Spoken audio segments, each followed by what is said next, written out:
சிவனாரும் பார்வதியும் கைலையிலே வீற்றிருந்தார்கள். அச்சமயத்தில் ஈசனார் பார்வதியோம், நான் சென்று உலகின் ஜீவராசிகளுக்கு அவர்களின் வினை பயன்படி படியளந்து வருகின்றேன் என்று சொல்லி புறப்பட்டார். ஈசனார் பூலோகத்தில் உள்ள எறும்பு முதலிய சிறிய ஜீவராசிகள் முதற்கொண்டு கருப்பையில் தங்கியிருக்கும் ஜீவன் வரையிலான அனைத்து ஜீவராசிகளுக்கும் அவர்தம் வினை பயன்படி படியளப்பது ஈசனாரின் வழக்கம். ஈசனார் தன் பணியை தவறாமல் செய்கின்றாரா என்று பார்வதியாளுக்கு சந்தேகம். எனவே ஈசனாரை சோதித்துப் பார்ப்போம் என்று முடிவு செய்தாள். எனவே குமிழ் ஒன்றை எடுத்து அதில் ஒரு சிற்றெரும்பை பிடித்துப் போட்டாள். அதனுள் காற்றும் புக இயலாது. எனவே இந்த எறும்புக்கு ஈசனார் எப்படி படியளப்பார் என்று எண்ணிக்கொண்டிருந்த வேளையில் படியளந்த பரமன் கைலாயம் திரும்பினார். உமையவள் ஈசனாரிடம், ஈசனே, தாங்கள் இன்றைக்கு அத்தனை ஜீவராசிகளுக்கும் படியளந்து விட்டீர்களா என்று கேட்டாள். ஆம் தேவி, அவரவர் முற்பிறவியில் செய்த பாவ புண்ணியங்களுக்கேற்பவும் இப்பிறவியில் அவர்கள் செய்து வருகின்ற பாவ புண்ணியங்களுக்கேற்பவும் அனைத்து ஜீவராசிகளுக்கும் உணவளித்து விட்டு வந்தேன் என்றார் பரமன். தங்களின் பணியில் ஒரு உயிரினம் கூட விடுபட்டிருக்காதா என்று வினவினாள் அம்மை. அதெப்படியாகும்? இந்த பணியில் தவறு எதுவும் நேர்ந்துவிடக்கூடாது என்பதற்காகத்தான் நானே நேரில் சென்று படியளந்து விட்டு வருகின்றேன் என்றார் இறைவன். இன்றைக்கு நீங்கள் படியளந்ததில் ஒரு உயிரினம் விடுபட்டு விட்டது. ஒரு காலம் இல்லை, அனைத்து ஜீவராசிகளுக்கும் படியளந்து விட்டேன். இல்லை, ஒரு சிற்றெரும்பு விடுபட்டு விட்டது என்று சொல்லி பார்வதியாள் அந்த குமிழை திறந்தாள். அங்கே அந்த சிற்றெரும்புவின் வாயில் ஒரு அரிசியை கவ்விக் கொண்டிருந்தது. இதைக் கண்டதும் பார்வதியாளுக்கு தன் தவறு புரிந்தது. இறைவா, என்னை மன்னித்து விடுங்கள். நான் தவறு செய்துவிட்டேன். எல்லோருக்கும் படியளக்கும் பரம்பொருளை சோதனை செய்துவிட்டேன் என்று ஈசனாரின் பாதங்களில் வீழ்ந்தாள். ஈசனோ கடுங்கோபம் கொண்டார். நீ என் மனைவியாக இருந்தாலும் என்னை சோதனை செய்தபடியால் பூலோகம் போ, வனப்பேச்சியாக சுற்றித் திரி என்று சாபமிட்டார். மனமுடைந்த பார்வதி அழுது புலம்பினாள். இந்த சாபத்திற்கு விமோசனம் எப்போது தருவீர்கள் என்று ஈசனை கேட்டாள். நீ என்னை நினைத்து மயானத்தில் நின்று தவம் செய்.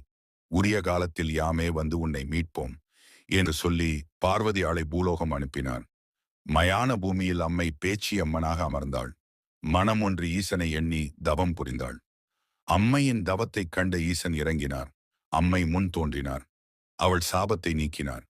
தேவி, உனக்கு என்ன வரம் வேண்டும் கேள் என்று சொல்ல, தேவியும், ஐயனே, தாங்கள் எனக்கு 2 புதல்வர்களை அளித்தீர்கள்.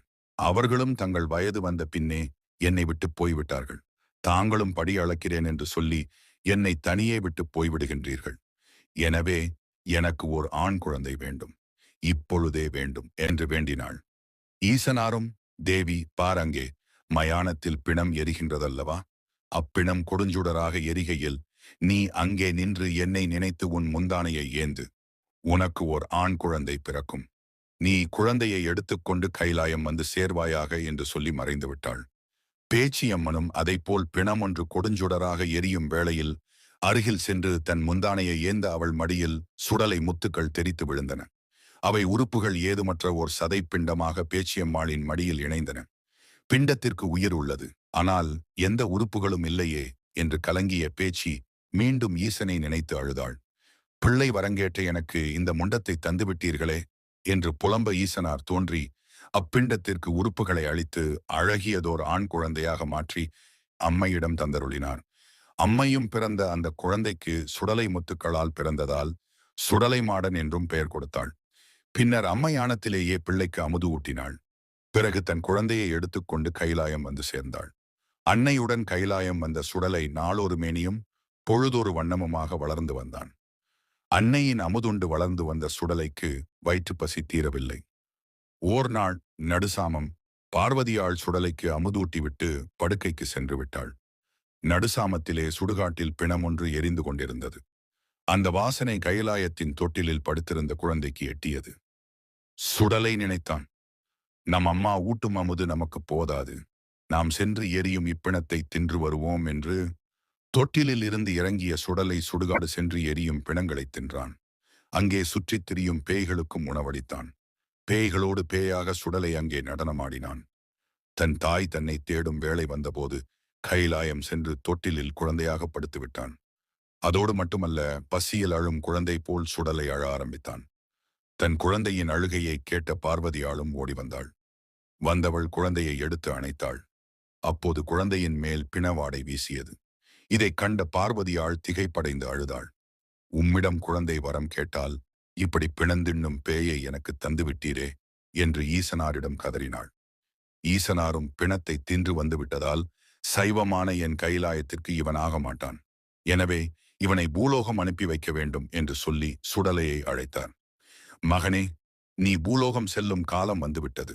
உனக்கு அங்கு பணிகள் பல உள்ளன. எனவே நீ பூலோகம் செல் என்று பணித்தார்.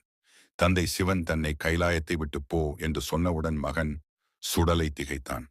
ஐயனே, என்னை பெற்றெடுத்து பேர் கொடுத்த நீங்களே போகச் சொன்ன பிறகு நான் என்ன செய்வேன்? நான் போகிறேன். எனக்கு கொடை கொடுத்து வரமளிக்க வேண்டும் என்றான். சுடலைக்கு அப்போது வயது 5. உனக்கு எப்படிப்பட்ட கொடை வேண்டும் என்று ஈசனார் கேட்டார். எட்டாத பரண் போட்டு அதில் 8 அடுக்குகளில் எனக்கு படையலிட வேண்டும். ஒரு பரணில் ஒரு கோட்டை புழுங்கல் அரிசி சோறும், ஒரு பரணில் சூழி ஆடுகளும், ஒரு பரணில் சூழி எருமைகளும், ஒரு பரணில் சூழி பன்றிகளுமாக உயிர் பலிகள் படையலிட வேண்டும் என்று கேட்டான். இதை கேட்டதும் கைலாயம் அதிர்ச்சியானது. சுத்த சைவக் கோட்டையான கைலாயத்தில் அசைவ படையலா? அதுவும் ஈசனாரிடமே. இவன் கேட்டுவிட்டானே என்று அத்தனை தேவாதி தேவர்களும் மலைத்தனர்.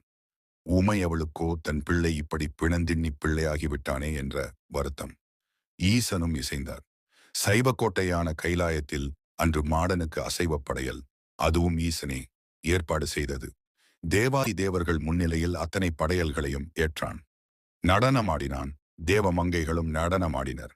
இறுதியில் ஈசனாரிடம், இந்த பலிகள் எனக்கு போதாது, எனக்கு நரபலி வேண்டும் என்று கேட்டான். ஈசனோ மௌனமாக தன் காலால் தரையை தேய்த்தார். அங்கே தேவகணியன் தோன்றினான். தன் மகுடத்தை இசைத்து மாடனை மகிழ்வித்தான். ஆடினான். அவன் ஆட்டத்தில் மயங்கினான் மாடன். தன் கையை கிழித்தும் நாக்கை கிழித்தும் இரத்தத்தை மாடனுக்கு பலியாக கொடுத்தான். அதையே நரபலியாக ஏற்ற மாடனும் ஈசனாரிடம் வந்து மீண்டும் வரம் கேட்டான். ஓயாத பேய்களை அடக்கும் வரம் வேண்டும். தர்க்கம் செய்யும் பேய்களை நான் தடிகொண்டு ஓட்ட வேண்டும். நான் கொடுக்கும் மயான சாம்பலால் தீராத நோய்களெல்லாம் தீர்ந்து போக வேண்டும். நல்லவர்கள் என்னை பணியாவிட்டாலும் அவர்களுக்கு நான் நல்லது செய்ய வேண்டும். கெட்டவர்கள் என் பாதம் பணிந்தாலும் அவர்களை நான் தண்டிக்க வரம் வேண்டும் என்று சுடலை கேட்டான். மகன் சொல்லுக்கு தந்தையும் செவி மடுத்தார். தந்தேன் மகனே, நீ செல்லலாம் என்று அவனை வழி அனுப்பி வைத்தார். ஈசனிடம் வரம் வாங்கிய நம் சுடலை மாட சுவாமி கையிலாயத்தின் தென்வாசல் வழியாக வெளியேறினார். வீராவேசமாக கையில் வல்லயம் வீச்சறிவாள் பொந்தந்தடியை ஏந்தி வல்லவனாம் மாயன் சுடலை ஆண்டி பூலோகம் வந்து சேர்ந்தார். திருக்கேதாரம் தொடங்கி சிவாலயங்களில் சென்று வழிபாடு செய்தார். காசியின் புனித தீர்த்தங்களில் நீராடி வடநாட்டு புண்ணிய தலங்களை எல்லாம் தரிசித்துவிட்டு நம் தென்னாடு நோக்கி வந்தார் சுடலை ஈசன். தென்னாட்டில் காஞ்சியில் ஐயனையும் அம்மை காமாட்சியையும் கண்டு வணங்கினார். திருவண்ணாமலை சென்று அண்ணாமலை ஆணையும் உண்ணாமுலை ஆளையும் வணங்கி அருள் பெற்றார். வேங்கடமலை சென்று திருவேங்கடநாதனையும் அன்னையையும் வழிபட்டார். இவ்வாறாக புண்ணிய தலங்கள் எல்லாம் சென்று வழிபட்ட சுவாமி நம் பாண்டி மாதேசம் வந்து சேர்ந்தார். மதுரை மாநகரில் ஈசனால் ஏற்படுத்தப்பட்ட புண்ணிய நதியாம் வைகையில் நீராடி சோமசுந்தர கடவுளையும் அன்னை மீனாட்சியையும் வணங்கினார். இவ்வாறாக சிவாலயங்கள் 1008 திருப்பதிகள் 108 தரிசனம் செய்த சுவாமி மலையாள தேசம் நோக்கி வந்தார். அங்கே குருவாயூர் திருவனந்தபுரம் என்ற புண்ணிய தலங்களை தரிசனம் செய்து விட்டு வரும் வழியில் பேச்சிப்பாறை அருகே கொட்டாரக்கரை என்ற ஊரை வந்தடைந்தார். சுடலை மாட சுவாமி கொட்டாரக்கரை வந்து சேர்ந்த சமயத்தில் அங்கே கோயில் கொண்டிருந்த அன்னை பகவதிக்கு திருவிழா. தேரோட்டம் சிறப்பாக நடைபெற்றுக் கொண்டிருக்கின்றது. தேரிலே சிம்மக் கொடியை கண்டதும் தன் தாய்க்குத்தான் திருவிழா நடக்கிறது என்று அறிந்த சுடலை ஆண்டவர் இவளிடம் அடைக்கலம் கேட்போம் என்று அவளை வணங்கி நின்றார். தேரில் பவனி வந்த அன்னையோ சுடலை மாடனை கவனிக்கவில்லை. அமைதியாக இருந்தால் நம் அன்னை நம்மை கவனிக்க மாட்டாள் என்று எண்ணி அட்டகாசம் செய்ய முடிவு செய்தார். ஒரே பாய்ச்சலாக தேரில் பாய்ந்தார். தேரின் அச்சு முடிந்தது. தேரோட்டத்தை காணாமல் தேவதாசியின் ஆட்டத்தைக் கண்டு கழித்துக் கொண்டிருந்த ஒருவனது தலையை பிடுங்கி எறிந்தார். அது தேவதாசியின் மேல் பட்டதால் அவளும் இறந்தாள். அன்னைக்கு அன்றாடம் பூசைகள் செய்து வரும் அந்தணரை ஒரே அடி. அவரும் மிரண்டு அன்னையிடம் ஓடினார். தாயே பகவதி, அன்றாடம் உனக்கு பூசனைகள் செய்து வருகின்றேன். என்னை ஒருவன் அடித்து விட்டான். கண் கொண்டு பாரம்மா என்று அழ அன்னை வெகுண்டெழுந்தாள். இதற்குள் பகவதியில் கோட்டைக்குள் புகுந்துவிட்ட சுடலை மாடன் கோட்டையிலே பொல்லாத அட்டகாசம் செய்தார். கொடி மரத்தை ஆட்டுவதும் கோபுரத்தில் நின்று ஆடுவதுமாக செய்த அட்டகாசத்தைக் கண்ட அன்னை பகவதிக்கு பொறுக்கவில்லை. யாரடா அது என் கோட்டைக்குள் அத்துமீறியது என்று கோபத்தோடு கிளம்பி வந்தாள். தன்னை இந்த கோலத்தில் கண்டால் அன்னையின் கோபம் ஆறாது என்று எண்ணிய சுடலைமாட சுவாமி 7 வயது பாலகனாக உருக்கொண்டு நடந்து வந்தார். பாலகனை கண்டதும் அன்னைக்கு பாசம் வந்துவிட்டது. இந்த சிறுவனாயன் கோட்டையில் அட்டகாசம் செய்தது என்று எண்ணிய அன்னை அவரிடம் விசாரித்தாள். பாலகா, உன் பேர் என்ன? உன் பெற்றோர் யார்? அன்னையின் அமுதமொழி கேட்ட தனயனும் தன்னை பற்றிய விவரங்களை கூறினார். அம்மையே, என்னை பெற்றெடுத்தாள் பார்வதியாள். பேர் கொடுத்தார் பரமசிவன். பிறந்தது சுடலையில், வளர்ந்தது கைலாயத்தில். என்னை பெற்றவர்கள் என்னை ஆகாதென்று விரட்டிவிட்டனர். என்னை ஆதரிப்பார்கள் யாரும் இல்லை. பூலோகத்தில் தஞ்சம் கேட்டு உன்னை நாடி வந்தேன் என்று சுடலை மாட சுவாமி தெரிவித்தார். பார்வதியாள் பெற்றெடுத்தாள் என்ன, இந்த பகவதியாள் பெற்றெடுத்தாள் என்ன? மகனே, நீயும் என் மகன்தானப்பா. உனக்கு அடைக்கலம் தந்தோம், உனக்கு வேண்டியதை தந்து பசியாற்றுவோம் என்றாள் அம்மை பகவதி. அம்மா, உன் ஆலயத்தை நான் தினந்தோறும் பார்க்கின்றேன். உனக்கு பச்சரிசி சாதத்தை தவிர வேறொன்றும் படைக்கக் காணோம்.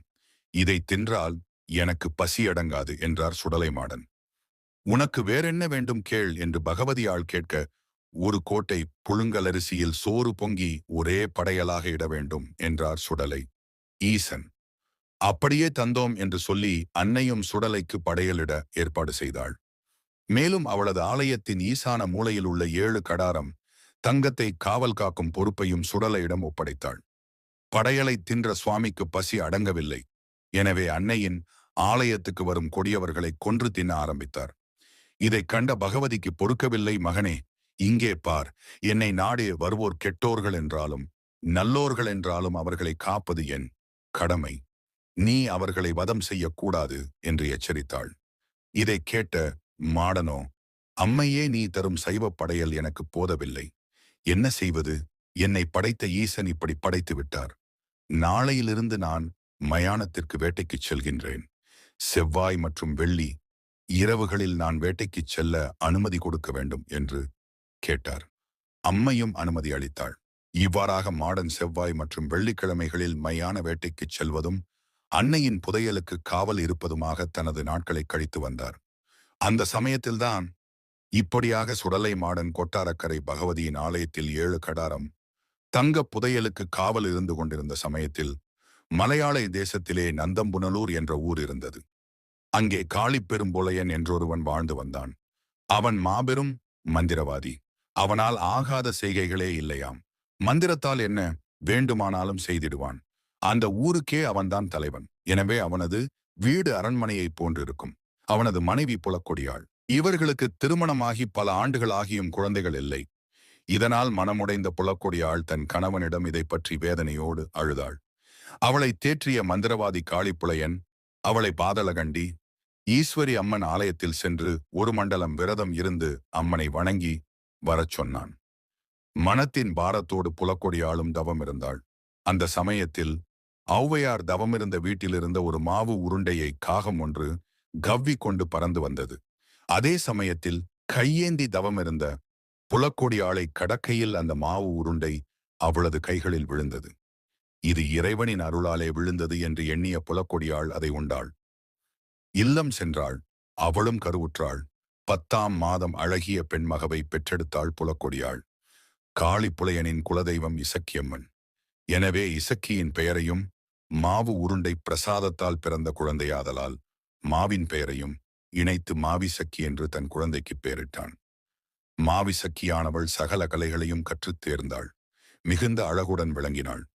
தன்னுடைய 12ஆம் வயதில் பருவமெய்தினாள் மாவிசக்கி. தன்னிடமுள்ள ஆபரணங்களால் மகளை அலங்கரித்து மகிழ்ந்தான் காளிப்புலையன். இன்னமும் தன் மகளுக்கு பொன்னால் நகைகள் செய்து போட்டு அழகு பார்க்க வேண்டும் என்ற ஆசை அவன் மனத்தில் உதித்தது. அதுவே அவனது அழிவுக்கும் காரணமானது. போது கொட்டாரக்கரை பகவதியின் ஆலயத்தில் 7 கடாரம் பொன் புதையலாக இருப்பதை அறிந்தான். எனவே அதனை கொள்ளையிட வேண்டும் என்று முடிவு செய்து வந்தான். மாயாண்டிய சுடலைமாடன் காவல் இருப்பதைக் கண்டு அஞ்சி இவன் இருக்கும்போது நம்மால் கொள்ளை செய்ய இயலாது என்று எண்ணி காத்திருந்தான். வெள்ளிக்கிழமை இரவில் சுடலைமாடன் மயான வேட்டைக்கு கிளம்பினார். அவர் கிளம்பியதும் காளிப்புலையன் உள்ளே சென்று ஒரு கடாரம் பொன்னை கொள்ளையிட்டு போய்விட்டான். மயான வேட்டைக்குச் சென்ற சுடலை ஈசன் திரும்பி வந்தார். தன் காவலில் இருந்த 7 கடாரம் தங்கத்தில் ஒரு கடாரம் குறைந்ததைக் கண்டதும் கோபமுற்றார். யார் இந்த பாதகத்தைச் செய்தார்கள் என்று எண்ணியவாறே அன்னை பகவதியாளிடம் சென்றார். அம்மா, நான் மயான வேட்டைக்குச் சென்றிருக்கும் போது யாரோ உன் கோவிலில் வந்து கொள்ளையிட்டுச் சென்றிருக்கின்றார்கள். யாரது என்று கேட்டார். அன்னை பகவதியும், மகனே, திரவியம் போனால் போகட்டும், அவனை பற்றி கேளாதே என்றாள். அவனை பற்றி சொல்லியே ஆக வேண்டும் என்று சுடலை ஆண்டவர் பிடிவாதம் பிடிக்க காளிப்புலையனை பற்றி சொன்னாள் அம்மை. மகனே, நந்தம்புனலூரில் உள்ள காளிப்பெரும் புலையன்தான் இந்த கொள்ளையைச் செய்தது. அம்மா, விடை கொடு. நான் அவனை அழைத்து நம் திரவியத்தை மீட்டு வருகின்றேன் என்று வீராவேசத்தோடு புறப்பட்டார் சுடலை. பாலகா, பொறு. அவன் மந்திரவாதத்தில் தேர்ந்தவன். அவனை யாராலும் எதிர்க்க இயலாது. அவன் செய்யும் செயல்கள் எல்லாம் விசித்திரமானவை. பொன் போனால் போகிறது. என் மகனே, நீ என்னை விட்டு போக வேண்டாம். அவன் உன்னை பிடித்து ஸ்மில்லில் அடைத்து விடுவான். எனவே நீ போக வேண்டாம் என்றாள் அன்னை பகவதி. அம்மையே, உனக்கு என்னை பற்றி தெரியாதா? நான் பரமனிடம் வரம் வாங்கி வந்தவன் அம்மா. தில்லைவன மயானத்தில் பிறந்த என்னை எந்த மாய சக்தியாலும் எதுவும் செய்ய முடியாது. நீ ஒரு வார்த்தை மட்டும் சொல். என் காவலில் இருந்த பொன்னை கொள்ளை செய்தவன் குடும்பத்தை அழித்து மண்ணோடு மண்ணாக்கிவிட்டு வருகின்றேன் என்று முழங்கினார் சுடலை. அன்னை மேலும் மறுத்தாள். அம்மையே, இன்னும் 8 நாட்களுக்குள் தெரியும். மாயஞ்செய்யும் அந்த மந்திரவாதியா அல்லது இந்த மாயாண்டியா என்பது. நீ விடை கொடு என்று பலிவேகத்தோடு ஓலமிட்டார் சுடலை. இனியும் தன் மகனை கட்டுப்படுத்த இயலாது என்றறிந்த அன்னை பகவதியும் அவனுக்கு திருநீற்றை பூசி வல்லையத்தை கையில் கொடுத்து அனுப்பி வைத்தாள். வீராவேசத்தோடு கொட்டாரக்கரையிலிருந்து கிளம்பிய சுடலை ஆண்டவர் மோசம் செய்த மோசக்காரனை நாமும் வேஷம் போட்டு மோசம் செய்வோம் என்று எண்ணம் கொண்டு பாம்பாட்டியாக உருவம் கொண்டார். கானகத்தில்தான் பிடித்த பாம்புகளை கொண்டு நந்தம்புனலூர் வந்தடைந்தார். பாம்புகளை தெருவில் விட்டு வித்தை காட்டிக் கொண்டிருந்தார். காளிப்புலையன் வீட்டிலிருந்து யாரும் வந்து பார்க்கவில்லை. ஆனால் காளிப்புலையனின் மகள் மாவிசக்கி தன் வீட்டின் மாடியில் நின்று இதை கவனித்துக் கொண்டிருந்தாள். அவளை கண்டார் சுடலை. இவளுக்காகத்தானே அந்த திரவியத்தை களவெடுத்தான் பெரும்புலையன். எனவே முதலில் இவளை பழிவாங்க வேண்டும் என்று எண்ணி வயதான பண்டார உருவெடுத்து காளிப்புலையன் வீட்டுக்கு வந்து கையேந்தி பிச்சை கேட்டார். யாரோ சிவனடியார் தன் இல்லம் தேடி வந்து பிச்சை கேட்பதை அறிந்த மாவிசக்கி அன்னம் எடுத்துக்கொண்டு பிச்சையிட வாசலுக்கு வந்தாள். அவள் தெற்கு வாசலுக்கு வந்தால் சுடலை வடக்கு வாசலுக்குச் சென்று பிச்சை கேட்பதும், அவள் வடக்கு வாசலுக்கு வந்தால் சுடலை தெற்கு வாசலுக்கு வந்து பிச்சை கேட்பதுமாக அவளை அலைக்கழித்தார். இதனால் மாவிசக்கி கோபம் அடைந்தாள். அடே கிழட்டு பண்டாரம், பிச்சை எடுக்க வந்தால் கொடுத்ததை வாங்கிவிட்டு போக வேண்டியதுதானே? ஏன் இப்படி விளையாடுகின்றாய் என்று கோபத்தோடு சுடலையை நோக்கி கேட்டாள். பெண்ணே மாவிசக்கி, நான் பிச்சை கேட்டு வரவில்லை. உன்னை பெண் கேட்டு வந்தேன். என்னை பெண் கேட்டு வந்தாயா? இந்த சொல்லை மட்டும் என் தந்தை பெரும்புலையன் கேட்டால் உன்னை இல்லாது செய்து விடுவார். மரியாதையாக ஓடிப்போ என்றாள் மாவிசக்கி. எனக்கு தராமல் உன்னை யாருக்கு தருவான் உன் தந்தை? சரி, எனக்கு ஆகமாக இருக்கின்றது. கொஞ்சம் தண்ணீர் கொண்டு வா என்று அதிகார தோரணையோடு கேட்டார் சுடலை. தண்ணீர் எல்லாம் இல்லை, தர முடியாது, ஓடிப்போ என்று மாவிசக்கி சொல்ல, அடியே மாவிசக்கி, உன் தகப்பனுக்கு பசும்பாலை எடுத்து அந்த அங்கே வைத்திருக்கின்றாயே, எனக்கு நீர் கூட இல்லை என்றா சொல்கின்றாய்? உன் அப்பன் இருக்கும் போதே யாரும் அறியாமல் உன்னை கற்பழிப்பேன் பாரடி என்று சொல்லி சபதம் செய்து மாயமாய் மறைந்தார் மாயாண்டி சுடலை. இதை கேட்டதும் அதிர்ச்சி அடைந்தாள் மாவிசக்கி. தன் தந்தை வந்ததும் இதனை தெரிவித்தாள்.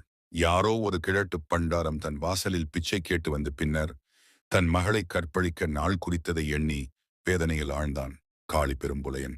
அஞ்சன மையெடுத்து யார் என்று பார்த்தால் அவனால் எதையும் கண்டுபிடிக்க முடியவில்லை.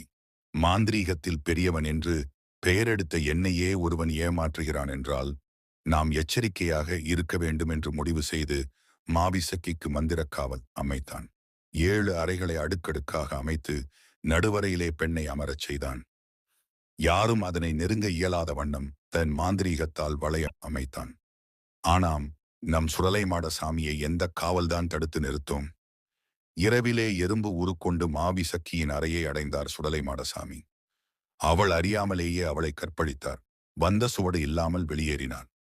மறுநாள் காலையில் மகளை எழுப்ப வந்த புலக்கொடியாள் மகளில் நிலையக் கண்டு அதிர்ந்தாள். மாவிசக்கியும் கண்ணாடியில் தன் கோலம் கண்டு அழத் துவங்கினாள். பெரும்புலையன் அதிர்ந்தான். தன் மாந்திரீகம் பொய்த்ததை எண்ணி பயந்தான். வந்தவன் மிகப்பெரிய ஆள். தன்னால் அவனை எதிர்க்க இயலாது என்பதை புரிந்து கொண்டான்.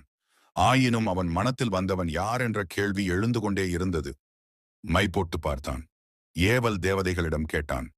யாராலும் சொல்ல முடியவில்லை. மாவிசக்கி கர்ப்பமானாள். இத்தோடு விட்டாரா சுடலை மாடன்?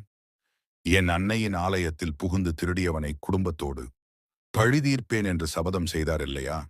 எனவே பெரும்புலையனை குடும்பத்தோடு அழிக்க நாள் பார்த்து காத்திருந்தார். மாவிசக்கி நிறைமாத கர்ப்பிணியாக இருந்தாள். ஆலடி புதூரிலே காக்காச்சி மலை தாண்டி பளியன்மார்கள் விவசாயம் செய்து வந்தார்கள். அவர்கள் விவசாயம் செய்யும் சோலையை நாசம் செய்தால் புலையன் நேரில் வருவான். அவனை பழிவாங்கலாம் என்று எண்ணிய சுடலைமாட சுவாமி பளியன்மார்கள் விவசாயம் செய்து வந்த ஓர்நாள் இரவு சோலைக்குள் புகுந்து அதனை முற்றிலும் நாசம் செய்தார். மறுநாள் காலையில் வந்து பார்த்த பளியன்மார்கள் அதிர்ச்சியில் புலையனிடம் ஓடி வந்தார்கள். புலையனும் தானே நேரில் வந்து பார்ப்பதாக கூறி அவர்களை அனுப்பி வைத்தான். புலையன் காக்காச்சி மலைக்கு செல்ல இருப்பதை அறிந்த புலக்கொடியாள் அவனை தடுத்தாள். போக வேண்டாம் அன்பரே, நான் பொல்லாத கனவு கண்டேன் என்று சொன்னாள். யாராலும் என்னை எதுவும் செய்ய இயலாது, நீ என்னை தடுக்காதே என்று சொல்லிவிட்டு புலையன் புறப்பட்டுச் சென்றான். பிறகு சுடலை மாடன் தானே அவன் நேரில் பிரசன்னமானார். தான் யார் என்பதை அவனுக்கு தெரியப்படுத்தினார். என் அன்னையின் ஆலயம் புகுந்து கொள்ளையடித்த பெரும்புலையா, உன்னை சந்திக்கவே நேரம் காத்திருந்தேன் என்று அவன் கையில் இருந்த நீற்று தாம்பூலத்தை பிடுங்கி அவன் சென்னியில் ஒரே அடி. நடுங்கி போனான் காளிப்புலையன். ஐயா, உன் பலம் அறியாது உன் காவலில் இருந்த திரவியங்களை கொள்ளை கொண்டு வந்துவிட்டேன். என்னை மன்னித்து விடு, நாம் பங்காளிகளாக இருப்போம் என்று சுடலை மாடனிடம் பேர் பேச ஆரம்பித்தான் காளிப்புலையன். என்ன, என்னுடன் பங்காளியா? எனக்கு உன்னால் கொடை கொடுக்க இயலுமா என்று கேட்டார் சுடலை மாடன். என்ன வேண்டுமானாலும் தருகின்றேன் என்றான் புலையன். 7 பரன்கள் போட்டு எட்டாத உயரத்தில் ஏணி வைத்து மாலை சாற்றி கும்பம் வைத்து ஒரு பரனில் சூல் ஆடுகளும், ஒரு பரனில் சூல் பன்றிகளும், ஒரு பரனில் சூல் எருமைகளும், ஒரு பரனில் கருங்கிடாக்களும், ஒரு பரனில் செங்கிடாக்களும், ஒரு பரனில் ஒரு கோட்டை புழுங்கல் அரிசி சோற்றை ஒரே படைப்பாகவும் போட வேண்டும். அப்படியே செய்கிறேன், என்னை விட்டுவிடு. அது மட்டுமல்ல, 7வது பண்ணிலே ஒரு நிறைமாத கர்ப்பிணி பெண்ணை எனக்கு பலி கொடுக்க வேண்டும். அவளும் தன் தகப்பனுக்கு ஒரே பெண்ணாக இருக்க வேண்டும். அவளுக்கு அது முதல் குழந்தையாக இருக்க வேண்டும் என்றார். மேலும், அப்படி நீ எனக்கு பலி கொடுத்தால் 3.25 நாழிகைக்கு உன் சிமிழுக்குள் நான் அடைபடுவேன் என்று வாக்கும் கொடுத்தார். இதில் மயங்கிய பெரும்புலையன் பலி கொடுப்பதற்குரிய ஏற்பாடுகளை செய்தான். பரன்கள் அமைத்தான். ஆடுகளும் பன்றிகளும் எருமைகளும் கிடாக்களும் கிடைத்தன. நிறைமாத கர்ப்பிணிக்கு எங்கு செல்வது என்று யோசனை செய்தபோது மாவிசக்கியின் நினைவு வந்தது. தனக்கு மகளை விட மாந்திரீகமே முக்கியம் என்று எண்ணி அவளையே பலியிட தீர்மானித்தான் பெரும்புலையன். வீட்டுக்கு வந்தான். மகளை அழைத்தான். மகளே மாவிசக்கி, நம் குலதெய்வத்துக்கு பலி கொடுக்கப் போகின்றேன். நீயும் வா, நாம் செல்லலாம் என்று அழைத்தான். அப்பா, நானோ நிறைமாத கர்ப்பிணி. நான் அதை போன்ற பலி கொடுப்பதையெல்லாம் காணக்கூடாதல்லவா? நான் வரவில்லை என்று மறுத்தாள். அவளை சமாதானம் செய்து அழைத்துச் சென்றான். 7வது பரனிலே அவளை ஏற்றி அவளது கைகளையும் கால்களையும் கட்டினான். மாவிசக்கியும் புரிந்து கொண்டாள்.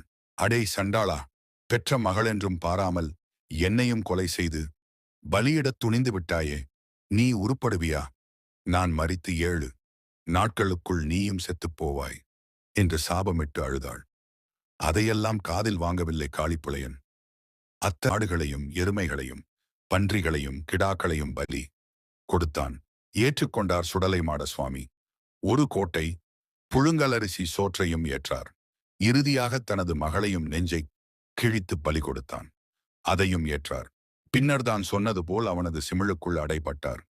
சுடலை மாடனை அடைத்து விட்டோம். இனி பகவதி கோயிலில் உள்ள அனைத்து தங்கங்களையும் கொண்டு வந்து விடலாம் என்று எண்ணிய புலையன் சுடலை மாடன அடைத்த சிமிழை அங்குள்ள குளத்தில் புதைத்து வைத்தான். குளத்திலிருந்து சுடலை மாடனால் மீள முடியாது என்று நம்பிவிட்டான். வீட்டுக்கு வந்தான். புலக்கொடியாள் தண்ணீர் எடுக்க குளத்துக்குச் சென்றாள். குடத்தில் நீரை மொண்டாள். அந்த நீரில் சிமிழும் வந்துவிட்டது. வீட்டுக்கு வந்தாள். புலையனுக்கு சாப்பாடு வைத்தாள். குடத்தில் இருந்த நீரை ஒரு செம்பில் அவனுக்கு ஊற்றி வைத்தாள். நீரருந்த செம்பை எடுத்த புலையன் கண்களில் அந்த சிமிழ் பட்டது. ஐயோ, இந்த சிமிழ் இங்கு வந்துவிட்டதே என்று அவன் பரிதவித்த நொடியில் 3.75 நாழிகை முடிவடைந்து விட்டது. சிமிழ் வெடித்தது. ஆங்கார சுரூபமாக வெளிப்பட்டார் சுடலைமாட சுவாமி. அடே பெரும்புலையா, தங்கத்திற்கு ஆசைப்பட்டு பெற்ற மகளையே பலி கொடுத்த சண்டாளா, உன்னை போன்ற பெரும்பாவிகள் உயிரோடு இருக்கலாமா? என் அன்னையின் ஆலயம் புகுந்து திருடிய உன்னை குடும்பத்தோடு அழிப்பேன் என்று சபதம் செய்தேன். இப்போது நிறைவேற்றுகிறேன் என்று சொல்லி அவனை அடித்தார். அருகே நின்றிருந்த புலக்கொடியாளையும் அடித்தார். தன் அன்னையின் ஆலயத்திலிருந்து புலையன் கொள்ளையடித்துச் சென்ற திரவியங்களை மீட்டு கொட்டாரக்கரை திரும்பினான். அவற்றை மீண்டும் அன்னையிடமே சேர்ப்பித்தார். அன்னையே, இப்போது புரிந்ததா உன் மகனின் பராக்கிரமம் என்று அன்னை பகவதியை வணங்கி நின்றார். மெச்சினோம் மகனே, ஆனால் நீ இப்படி பழிவாங்குவதெல்லாம் கூடாதப்பா. தெய்வங்கள் எல்லோரும் மனிதர்களை ரட்சிக்கத்தான் வேண்டும். நீயும் வரங்கொடுக்கும் தெய்வமாக வேண்டும் என்று அவனை ஆசீர்வதித்தாள். அப்படியே செய்கின்றேன் அன்னையே, எனக்கு விடை கொடு என்று சொல்லி அன்னையிடம் அனுமதி வாங்கிவிட்டு கொட்டாரக்கரையை விட்டு புறப்பட்டார். நேராக குற்றாலம் வந்து சேர்ந்தார். குற்றால அருவியில் குளித்துவிட்டு திருக்குற்றால நாதரையும் அம்பிகையையும் வணங்கினார். பின்னர் குற்றாலப்பதியிலேயே அருளும் தெய்வமாகி வரமருள ஆரம்பித்தார்.